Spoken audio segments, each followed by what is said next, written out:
Kita rakyat di Selangor ni yang sebenarnya kita nak menjelang pilihan raya ni PRU 13 ni, tentulah kita ingin melihat manifesto. Yang pastinya manifesto Kerajaan Pakatan di Selangor ni daripada tahun 2008 dulu adalah manifesto yang tidak tertunai janjinya. Bagaimana sekarang dia orang dah keluarkan, Pakatan Rakyat sudah keluarkan manifesto baru, rasa-rasanya rakyat ni mana mungkin boleh percaya, betul ke tidak kan kita rakyat tidak mungkin akan percaya lagi manifesto apa saja. Nak turun harga kereta lah, turun harga minyak lah. Sebab manifesto yang pada 2008 hari itu sehingga sekarang 90% yang sebenarnya tidak tertunai. Bagaimana Menteri Besar Khalid mengatakan 90% telah tertunai.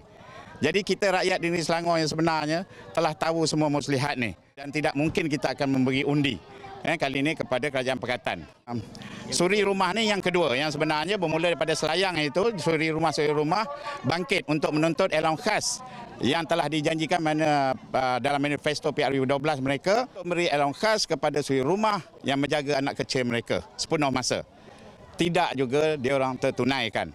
Rakyat-rakyat ni telah bangkit dan kita rasa seluruh Selangor ni akan bangkit selepas di PJS ni. Kita mungkin rakyat-rakyat di Kota Raja, di Pandan, di Hulu Selangor dan segalanya akan bangkit menuntut, dan kita akan bawa ni juga kepada mahkamah.